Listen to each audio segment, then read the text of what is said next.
Was there really a Garden of Eden? Do you know the story of Adam and Eve and the Garden of Eden? It is familiar to people around the world.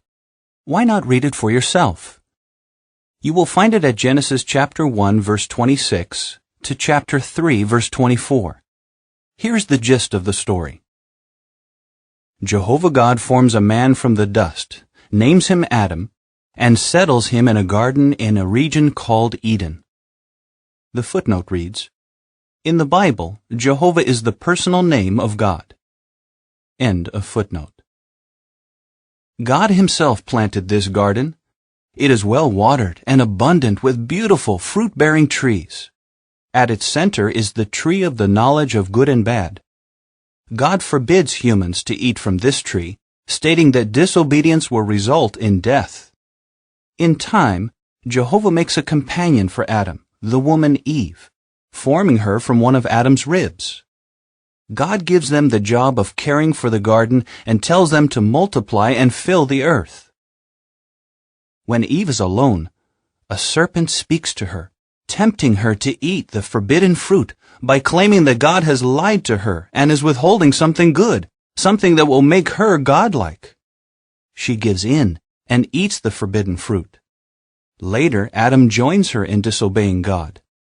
Jehovah responds by pronouncing sentence on Adam, Eve, and the serpent. After the humans are expelled from the paradisaic garden, the angels block the entrance. Among scholars, intellectuals, and historians, it was once popular to attest that the events recorded in the Bible book of Genesis were true and historical. These days, skepticism about all such matters is more in fashion. But what is the basis for the doubts about the Genesis account of Adam, Eve, and the Garden of Eden? Let us examine 4 common objections. 1. Was the Garden of Eden a real place? Why is there doubt on this score? Philosophy may have played a role. For centuries, theologians speculated that God's garden was still in existence somewhere. However, the church was influenced by such Greek philosophers as Plato and Aristotle, who held that nothing on the earth could be perfect. Only heaven could contain perfection. Therefore, theologians reasoned the original paradise had to be closer to heaven. The footnote reads, the notion is unscriptural. The Bible teaches that all of God's work is perfect. Corruption comes from another source.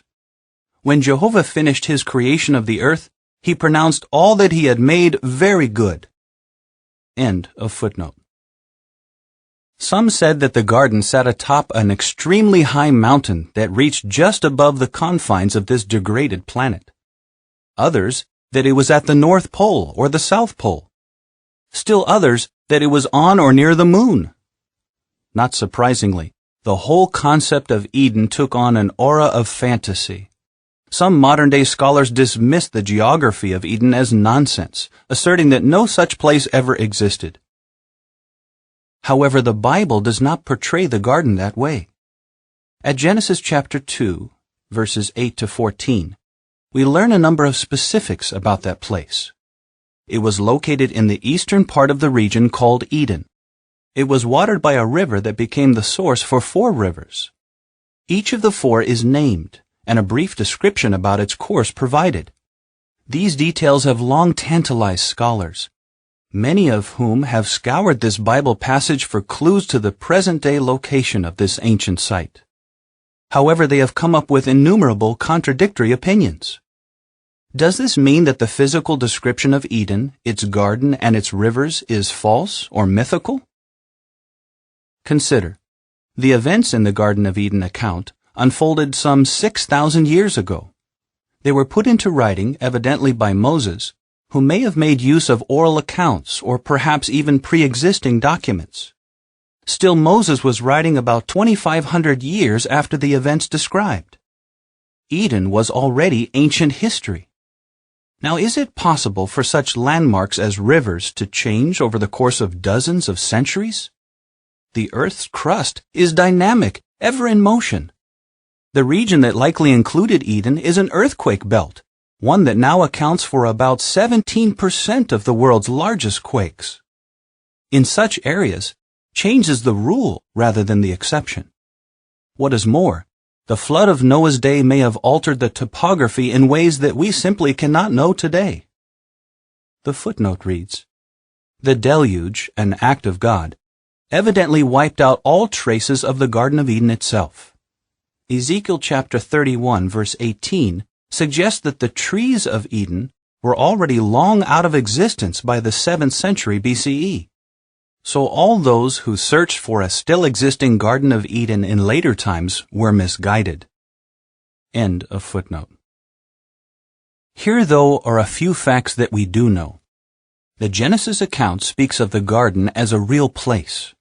2 of the 4 rivers mentioned in the account, the Euphrates and the Tigris, or Hiddekel, flow today, and some of their source waters are very close together.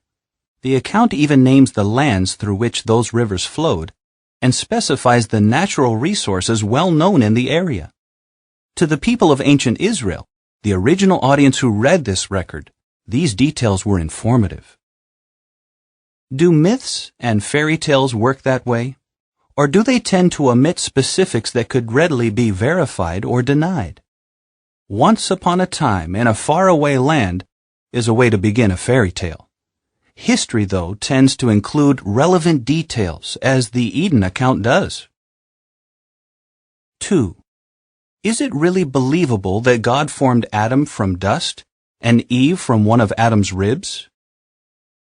Modern science has confirmed that the human body is composed of various elements, such as hydrogen, oxygen, and carbon, all of which are found in the Earth's crust.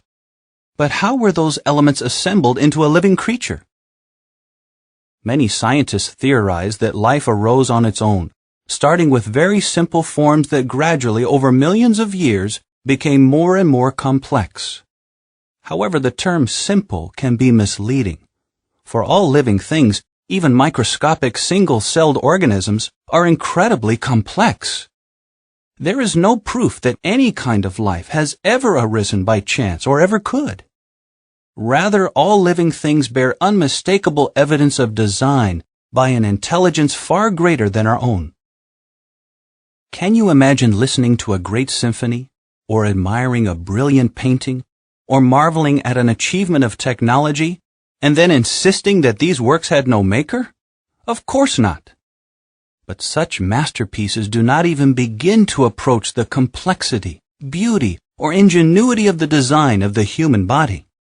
How could we imagine that it had no creator? Furthermore,